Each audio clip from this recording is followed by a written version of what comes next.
Yun, so what's up mga tropa? Okay, so episode 3 of our Market Tanod Watch. So dating gawe, as usual, we will review the current state of the markets, ano yung nangyari last week, ano yung outlook natin for this week, and ano yung magiging possible preparations and watch lists natin for mainly for this week's US market and pwede rin crypto market, no? For PSE, baka discuss lang tayo ng mga onting names. Then, yun. Okay. So, let's proceed, no? So, let's start with the PSE na lang din muna para mabilis lang. So, ayun. As always, no? Ganun pa rin yung nangyayari sa market. Okay, above 6K na tayo for the PSCI. But looks like nag-resist siya sa EMA 50 natin, no? Sa exponential moving average 50. So it's serving as a supply area, no? So madaming nag-take profit ata for the past 2 days. So right now we are down 0.74% and we are still on a bearish bias, no? Although sa big picture, we are on a sideways. But ayun, hindi pa rin naman tayo nag-go above EMA 50 and most importantly, no, yung 6.4 na key level natin. So, yun, baka magkaroon tayo ng bullish momentum once we break above 6.4. Doon lang tayo makaka-experience ng bullish momentum for our local markets. So, let's look at our sectors. So, financial still below EMA 50 with EMA 50 trending downward. So, medyo pass pa din for financial names like BDO, BPI, and others. Holdings, ganun din, still below EMA 50 although parang nahanap niya na yung support level niya at 5.7. Ang kailangan na lang natin makita is it breaks above 6K, no, yung holding. So, ano ba yung mga names under holding firms? AC, Ayala Core. Yan, parang nag-range lang din siya. And may potential setup for AC, no? Uh, SM, another holdings, no? Another holding name. So, still on sideways. And parang nagpa-produce ng coil. So, maganda dyan if it breaks above the EMA 50. No? If it breaks above the EMA 50, you have a possible take profit area at 940 or 915. So, yun. Isa sa mga tinitignan din nating holding names is GT Cap. So, versus others, ito yung may pinakamagandang market structure. So, basically, under accumulation phase and trying to transition to a markup phase, yung GT Cap natin. Although below EMA 50, ang magandang setup na pinapakita niya or emerging pattern is a channel, no? A break above the channel, then yun yung possible entry mo. With a possible take profit area of 660 or 6 ano na lang, 670 na lang, no? So, bale dito yan. So, this will be your take profit area if ito yung setup na iti-take mo. So, holdings, okay, move forward tayo with industrial. So, mabilis lang natin, no? Speed run lang natin yung mga sectors. So, industrials, let's look at the big picture at the support level din. At the support level, 8.6. And, ayun, if it breaks above this downtrend line, then most likely, maganda yung mga possible setups na lumabas under industrials. So, ano ba yung mga under industrials? So, pwede natin gamitin yung Pro Screener, no? So, just go to Pro Screener, then go to Descriptive, go to Sectors, then put Industrials. So, pwede natin gawin, let's put some liquidity parameters or liquidity filter. So, lagay natin yung standard value average of 15 days na above 10M. So, kahit yan lang. Pwede rin gusto nyo for net foreign, no? Net buying for 15 days. Kung trip nyo. So, lumabas CNPF. Pwede naman. Although, medyo parang barcode and quite illiquid dahil sa volume. And average volume din as well. ASEN, under industrials din. Okay, let's look at the big picture, no? So, nandito tayo sa under the downtrend pa rin tayo. And still, well, actually, medyo nag-recover na siya, no? Parang trying to transition na siya to sideways with possible transition to uptrend ulit or a recovery. So most likely if mag-recover yan, most possibly ano ko lang gamitin ko yung volume based ano natin. So most likely ito yung magiging key resistance level natin based on this fixed range volume profile. So itong indicator na to basically assesses ano yung pinakamakapal na volume sa specific price point. So madaming pera and madaming shares na transacted or trapped at this area at 720. So, if iti-trade mo yan, ito yung range na bibilin mo. Kunyari yan, break off this parang sort of inverse head. Inverse head and shoulder. Ito yung left shoulder mo, ito yung right, ito yung head mo, and then ito yung mga right shoulder mo. So, a break above the neckline will be your setup. Then, targets mo most probably at 730. So, meron kang 33% upside with if dito yung stops mo at 5, saradong 5 pesos, you have a 9% to 10% downside, including uh, transaction fees.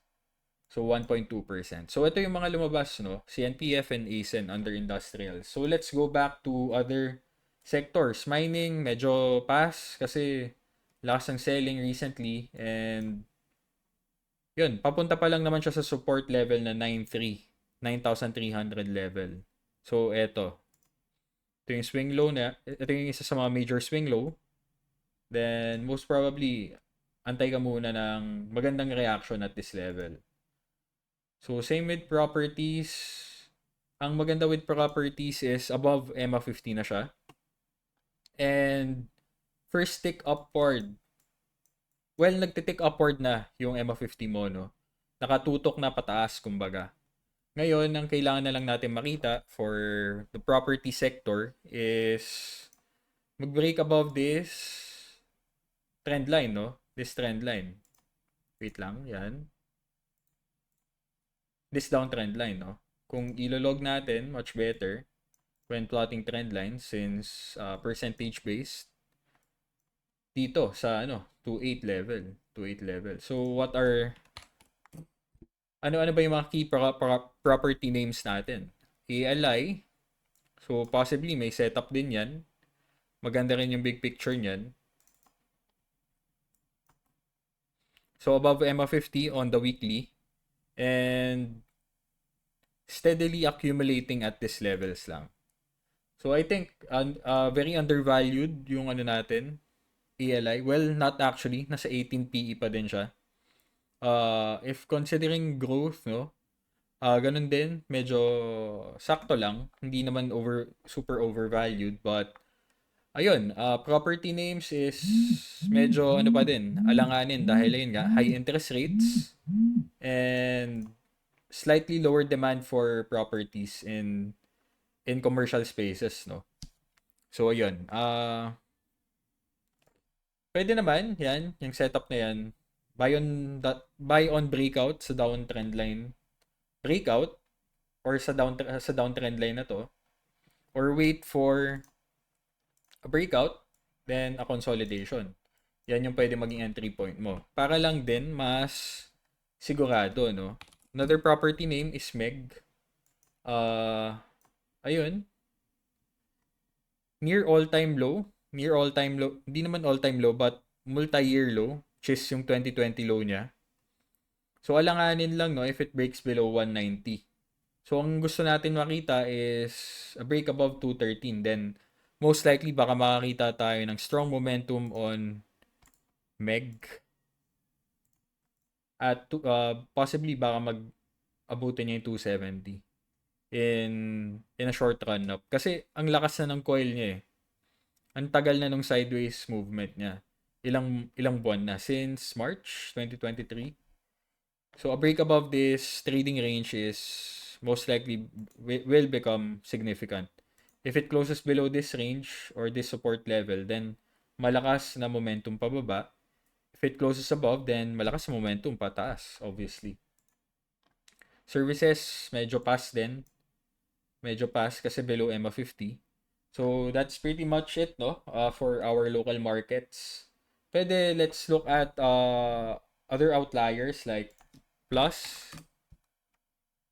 So ito yung ito yung two market leader natin for the PSE, no, yung plus year to date since 2023, more than ano na yan, more than 150%. So siya yung naging market leader talaga, no, under e-gaming na sector or industry group. Ganda rin ang earnings sa net income. Actually, nag-release din yan today ng earnings. So let's look at the quarterly earnings of Plus. So kitang-kita natin dito, no, net income after taxes 1 billion for this month, versus previous year 437 million. So in thousands yan, in thousands. So 1B for this month, for this quarter. So kakaiba yung growth na ginagawa niya, increasing book value per share at the same time, ano lang, no, at the same time increasing EPS. Yan, earnings per share. Kahit basic, kahit diluted, okay pa din siya. So pretty much good financials, good earnings, good fundamentals as well. Along with a good story din. So ang ano na lang dito is nag-resist siya dito sa 2018 high niya. Eto, 2018 high. So medyo significant price level 'yan.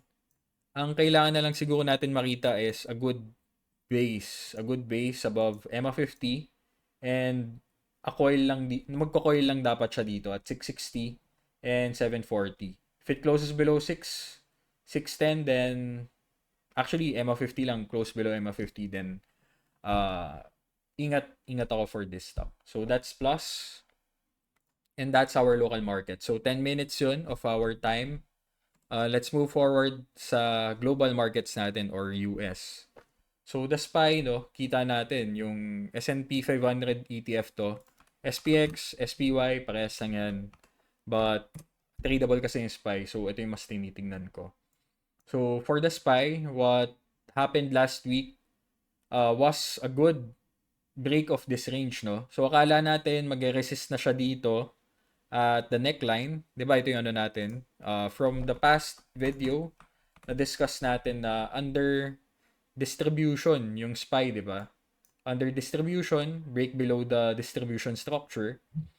Then ayun, ang kailangan na lang talaga natin makita if bull case, no, a break above this neckline. Nag-break below dyan, so bearish yan. So ang isang invalidation ng bearish signal, which is eto, a break below the neckline, then another wave below. An invalidation of this bearish signal is strongly bullish. 'Di ba? 'Di ba ganun lang naman siya kasimple? Kasi madami kang na-trap na sellers, or basically finake sila ng market, no? Finake sila ng market. So yung mga dating na whipso or yung mga na whipso for the past few weeks will most likely maghahabol sila ng ano nila, ng positions nila, kumbaga. Sa madaling salita, hahabulin nila. So they will become aggressive buyers and they will buy up the prices. And most likely mga nag-short din dyan are covering their short positions. So fueling another so bringing fuel to an uptrend, 'di ba? Or buying. So that's the SPY. Medyo bullish basically, no? Ang medyo ano na lang natin, ang gusto na lang natin makita talaga is yung MA 50 natin mag-trend upward na ulit. And MA 20 closes above MA 50. So our green line is MA 20. Simple lang 'yan. MA 50 yung blue line, and our black line is our 10-day. So 'yun. At the same time, our RSI, no, trending upward na rin, pointing upward. RSI MA, moving average. So this is a moving average based on this RSI, no. So RSI is above the RSI MA, and our MA is trending upward. So that's bullish, no. The same time, break above this trend line, this downtrend line, is a good sign for our SPY, no?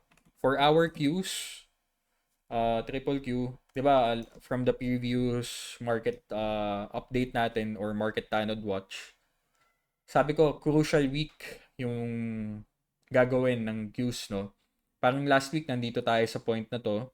We don't know if mag-resist tayo dyan or we break above it. If mag-resist tayo dyan or break above it. If it breaks above it and sustains above it for more than 3 days, then that's a bullish sign for our markets. Although, itong Qs kasi is very concentrated yung ano niya, concentrated based on market cap. NVIDIA, a big component of Qs, isa to sa mga nag-fuel talaga ng pag-angat ng Qs natin. And I think AMD. So, great earnings, reaction, at the same time, a breakout din dito sa wedge natin, no? A break above this wedge, then na-sustain yan. So, may mga actionable setups pa tayo for our Semicon names. Wala pa so far. Antay muna tayo ng mga possible coils or bases na ma-form. So, di ba NVIDIA halos kamukha lang ng Qs?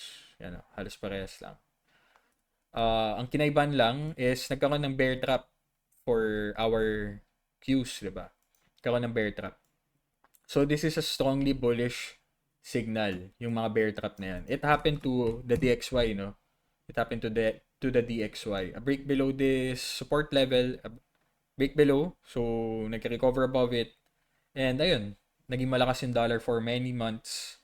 And ayun, thankfully right now, no, parang showing signs of weakness.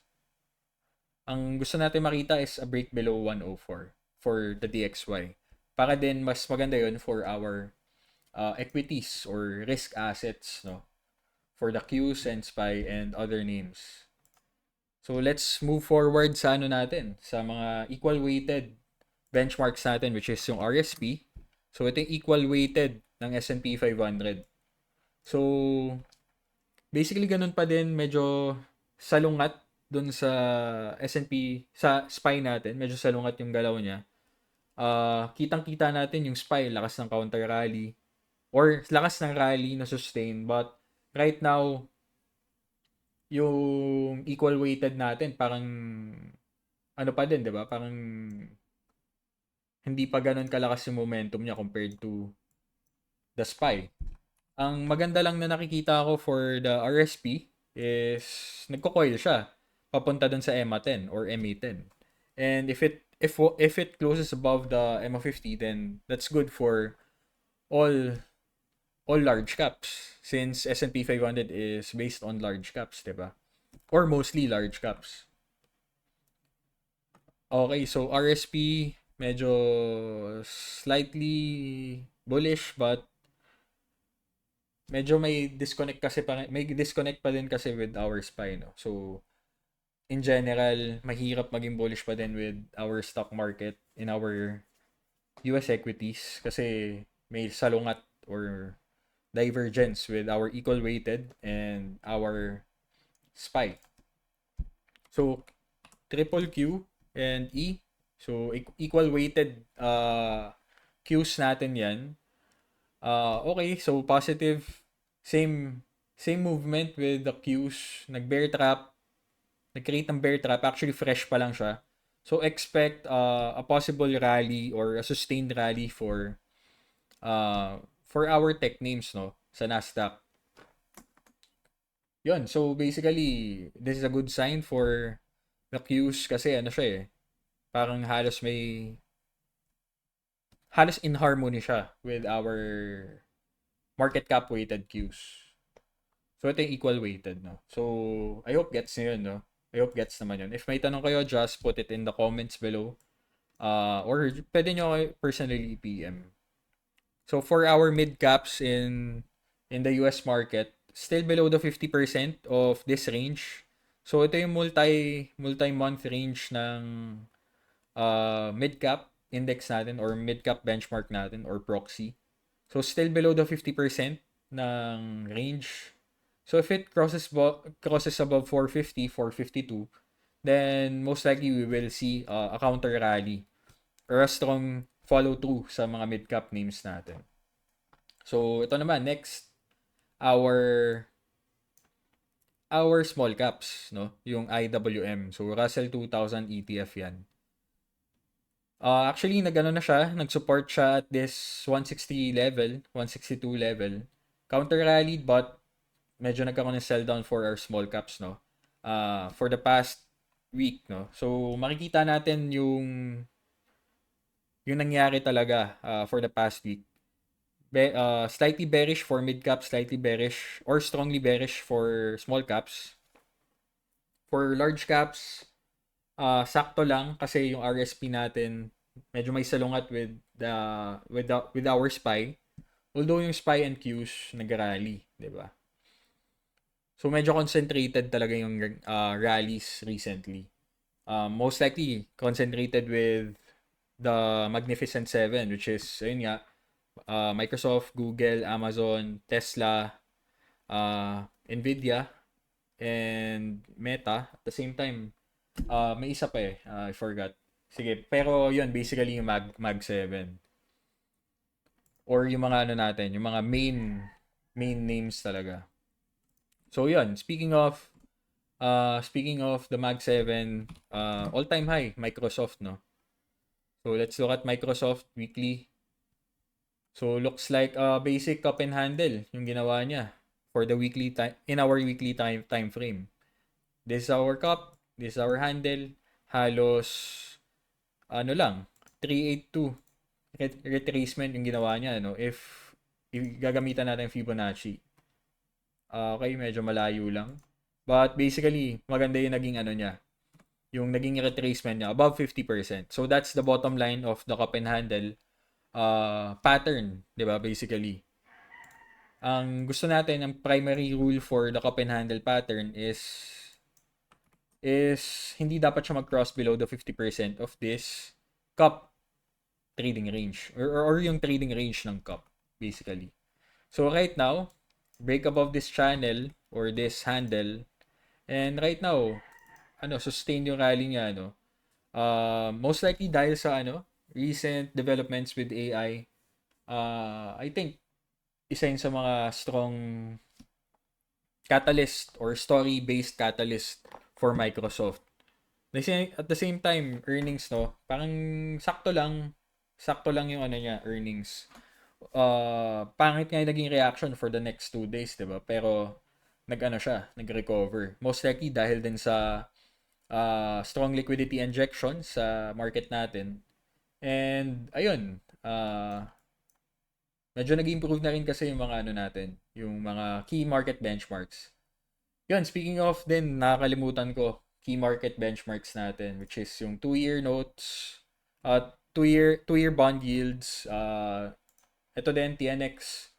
So, for our 2-year, nag-cross below, but medyo nag-cross above ulit siya dito sa channel na to, no? So, ang gusto natin makita is mag-ano na talaga siya eh. Bumaba yung 2-year natin eh, bond yield natin eh. So that will be good for the markets or risk assets if bumaba na yung yields, 'di ba?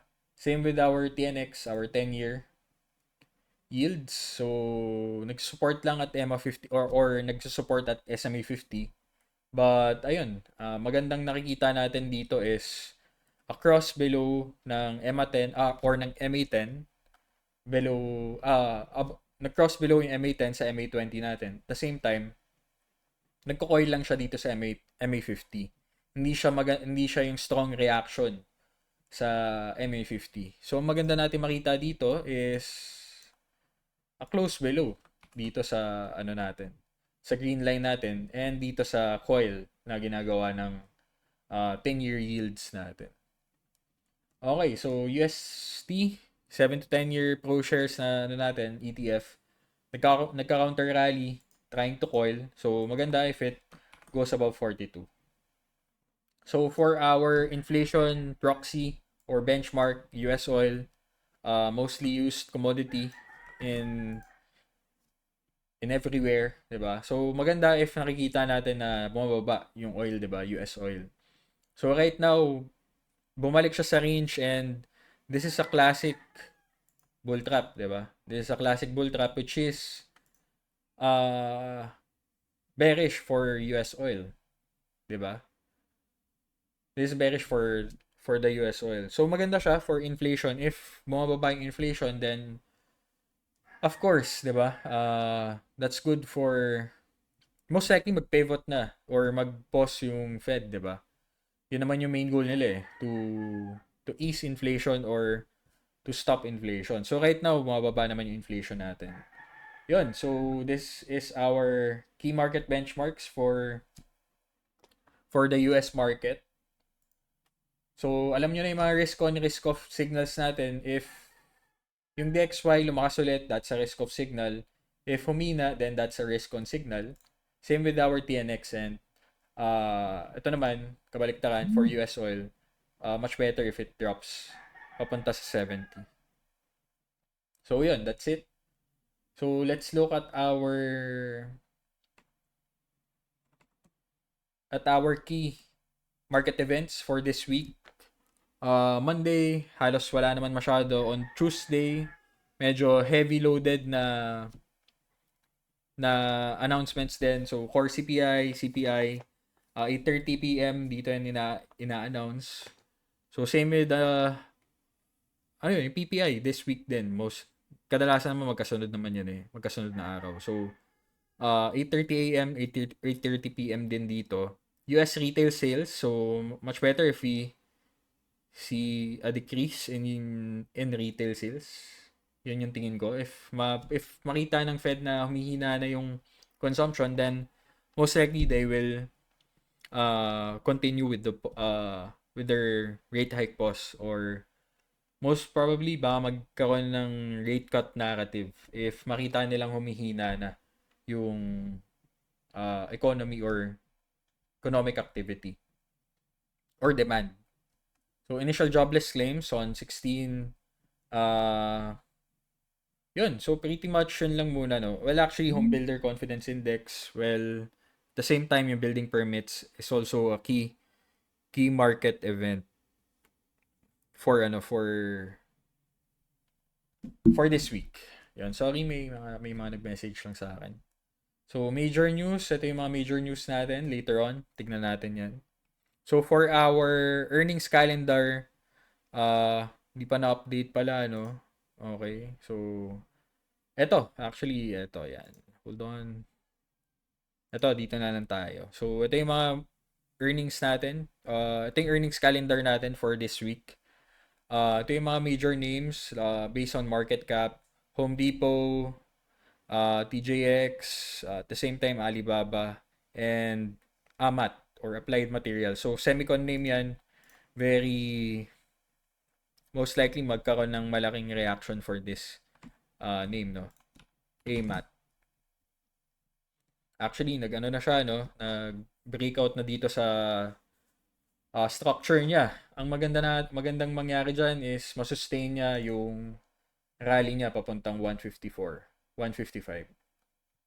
So this is a good base, another bear trap movement or bear trap event na a close below the support level, then recovers above it.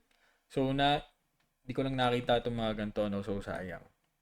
Medyo focus kasi ako on some small caps and some mid caps. Yun. So Copart din, CPRT earnings on the 16th. Yun, so far ito lang muna, no, yung mga high liquidity mid caps natin na may earnings release this week. So this sheet is only available for our alumni in our community and current participants in the BTP rebuild, no. So yun, if interested kayo, you can DM me, and yun, may mga open slots pa naman for our BTP rebuild light. So lighter program siya na recorded and live, no. But mainly focused on the trading tools and technical mentorship. Yun, anyway, di ko muna di-discuss yun. Focus muna tayo dito. On market groups, ito yung mga key market groups natin or top 15 market groups. So, nandyan yung nuclear, dalawa. Ito, isa materials, isa naman mining. Ito, blockchain, video games, semicon, aerospace, and others. So, makikita din natin dito yan sa weekly momentum bubblescape. So, this bubblescape tells us na on Q2 or quadrant 2, nandito yung mga nag-accelerate na stocks or nag-accelerate na market groups like the blockchain, related names, home builders, semicon, and materials ng nuclear energy or nuclear-related names. Same time, IT and with games. So, yan yung mga market groups na pwede nyong tignan and pwedeng pag-focusan. So, for this, ito yung mga names na pwede nating tignan for nuclear, CCJ, UEC, and NXE. So, yan yung mga personal bets or personal watch list ko for nuclear, UEC. So, coming from this big base and most likely about to break above this multi-year high or 52-week high. So, let's look at the big picture. So, may potential na mag-multi-year high breakout itong UEC. So, since 2011, itong 684 high. And basically, ang bias natin kasi is a big volume activity, no, for this year, for the past years, 3 years halos, no. So that's a strong shift of volume na napunta na dito sa price area na to. So if it breaks above 650, 670, then that's good. So uranium names, nuclear names, malakas dahil ayun nga, I think more of regulatory related na trend siya. The same time, ayun nga, weak supply in utilizable or usable uranium dahil ayun nga, dahil sa Ukraine and Russia war. So yun, basically UEC, CCJ, yan yung mga pwede nyong tignan. So actually, nag-break above na sa mini base or mini pullback base itong CCJ. Nag-retest lang dyan, then trying to re-break this 43 level. So, weekly time frame din, ganun din. May approaching resistance siya. So, ingat lang din kasi syempre, mahirap pumibili sa resistance. So, if meron ka nito, from this base, most likely dapat nagbebenta ka na right now. Or at least taking profits half or a third of your holdings. So, for blockchain, ito yung mga top 10 components ng blockchain ETF natin. MicroStrategy coin. And, sige, tignan natin yung iba, Riot. So, yan yung mga personal watch ko. So, Riot, nag-create ng channel, downward channel. Break above, then trying to retest this. Trying to retest MA50 or MA50 pala. I'm sorry. So, MA50. So, maganda if it breaks above ulit or recovers above 1169. So, right now, maganda yung candle na pinoduce niya, no? A hammer. So, let's, most likely, we should expect a recovery this week for Riot. So, MSTR, so MicroStrategy. So, yan, nagkaroon ng strong rally na yan. So, parang Riot din, no? Nag-break above this wedge or this channel, downward channel. Then right now, ito actually yung current leader for blockchain-related names. So transitioning din siya to markup phase. So ito yung accumulation base natin. Essentially, ito yung ano natin. Fresh transition to markup. So expect more movement or upward momentum for MSTR. So, antay ka na lang ng coil or a pullback to MA20, then most probably that will be your entry point or possible setup. So, Coinbase. So, ganun din. Magkakamukha lang, no? Transitioning to a markup phase or transitioning to markup phase coming from accumulation. So, if you're gonna play laggards, pwede ito, coin. Pwede yan yung i-trade mo. I think Mara, same structure din. Well, hindi pala, sorry. Yun, yung medyo kamukha niya talaga or kamukha ng MSTR or MicroStrategy is Riot and Coinbase. So, yan yung mga tradable setups mo right now for blockchain-related names. So, for video games and esports, NVIDIA, obviously, AMD are good bets. SE is, ano, no?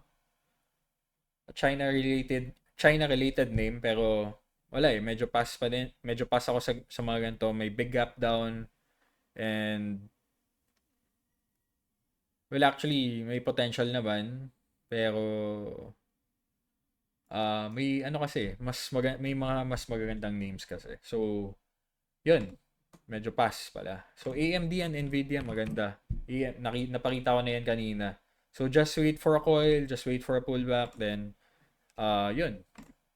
Same with NVIDIA. Yan yung mga, bias natin for those Semicon related and video game related names. So, bakit video game? Supplier sila and sila yung nagsusupply ng mga GPUs, di ba? So, yun.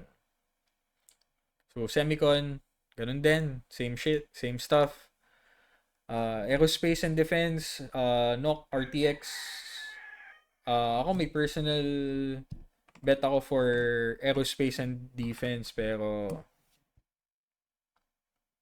DRS pala yan. Yan. So, ito yung ano ko, personal possession ko for aerospace. So, 'di ba, may issue with Israel and Hamas, 'di ba? 'Yun. So, basically, ayun, ito yung ano ko, war bet or aerospace and defense bet ko. So, all-time high siya or pa-all-time high or near all-time high. Well, multi-year high pala, sorry. So since 2002, ito yung ano niya, naging parang naging resistance niya. But right now, ayun, nag-rally na ulit siya and it's a clear continuation pattern, no? So coming from this base, another continuation pattern, a pennant, a box or whatever. Ito basically, yan. Sorry. Yan. So nag-retest siya. Then right now, a rebreak of this candle will be good for this name. So targets ko is at 24. Yan. Other names for aerospace, no? So NOC, medyo wala siyang emerging setup. RTX, mukhang wala din. For me, LMT, Lockheed Martin, wala din emerging setup for me. BA, I think meron, no?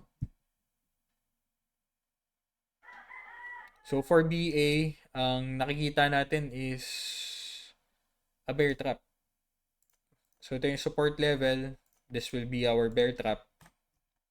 Bear trap structure. So a break above 200 na lang, no, para mas safe. A break above 200 then most probably that will be my entry point for Boeing, no, for Boeing. Then targets, simply put, kung swing lang din 220, good, okay na ako. 221, 321. If hard targets 240, 237. So yan lang, no, for our key market groups sa US equities. Home builders, okay din, actually, no? So, DHI. Yan, lakas ng rally, no? Lakas ng counter rally for home builders. Kasi yun nga, parang easing na yung economy, no? At the same time, I think yung mga fiscal spending is mas heavy. Mas heavy on infra and mga ganito home building na related spending. So yun lang muna, no. Ang dami kasing strong market groups but Yun, basically, ito yung mga ano natin, mga green light, yung may mga green light natin na market groups. Yung halos lahat above the key moving averages, which is our 10-day, 20-day, 50-day, 200-day MA. And most importantly, yung MA10 and MA20 configuration natin should be MA10 is above MA20. So, yun. Yun lang, no? Yun lang muna for our US equities. So, ito mga personal possession. Sige, full disclosure na lang din. AVPT, isa to sa mga tinread ko last week. Uh, Basically, nag-ano siya. Maganda yung earnings na and maganda yung naging reaction for earnings. So, I'm expecting a follow-through. 2 to 3 day follow-through. Then, sell on targets lang ako. So, 1:1 lang nito, no? From this swing low, minor swing low, to this swing high netong base na yan. So, basically, ito yung tinread ko na structure. A pennant or a triangle, whatever. But, basically, a continuation pattern. So, 1:1 lang nun. My target is at 8.9 or $9. $9. So, previous, ano din yan? Previous gap level. Previous gap na will serve as resistance. May mga unfilled orders at that level. So, another position is VRT. So, ganun din. Basically, a bear trap na nangyari for the past week. So, meron kang support level at this area, break below that, and recover above it. So, kung gusto mo talaga hardcore, no? Parang, well, not hardcore naman, but strict. Yan, a channel. Yan yung nakikita ko. Yan yung nakita ko for the past few weeks. A break below the channel and a recover above it. And, ayun, breaking above the resistance trend line na ulit. So, this is our formed resistance trend line. And much better if it closes above 44, 43.50. May targets, 1:1 lang na itong base na yan at $50. So, yan. VRT. Ito naman, consumer bet, consumer discretionary bet. Ito, Bellring brand, more of health and fitness bet.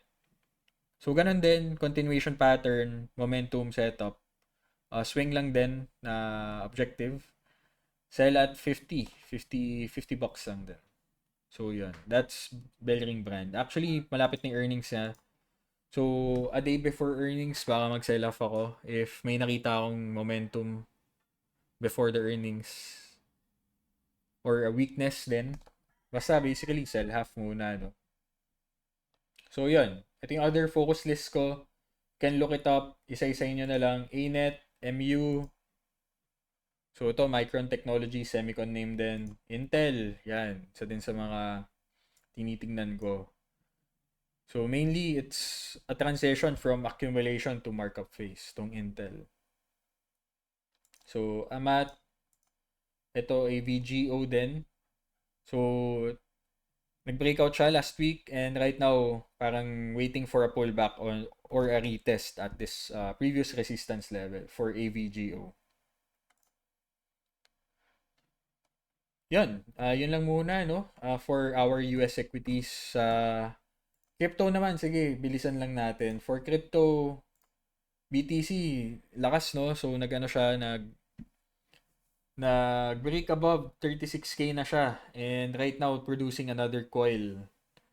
So, on a sideways level lang din siya. No bearish divergences yet na na-form. So, series of higher highs. Ganun din, higher high din yung RSI niya on the daily. Sa weekly, sige, tignan natin if may bearish signal for Bitcoin. Wala pa naman. Wala pa naman actually. Next resistance natin for BTC is 47K eh. So, sige, try natin tignan based on fixed range volume profile. Well, actually, nasa resistance tayo. Another resistance level is at 48K. 49K. So, yun. Yan yung mga resistance natin. Emerging setup is basically a coil. So, punta ka sa 1 hour time frame. Tradable naman siya. I think money is flowing to large cap right now, large cap coins and some altcoins like ano ba? Ano yun? Bonk ba yun? Bonk USDT. Ayan, yan. So, nandyan sa mga altcoins na yan. Well, actually, I think meme coin to, no? Yun. So, tama ba? Yan, bonk or whatever. But, ito yung isa din sa mga strong movers natin. ETH, yung ETH natin. Last week, na-discuss din yan. Nandito pa lang tayo, actually. A break above this coil is good, di ba? So, right now, taking profit ka na dapat at 2K. 2K.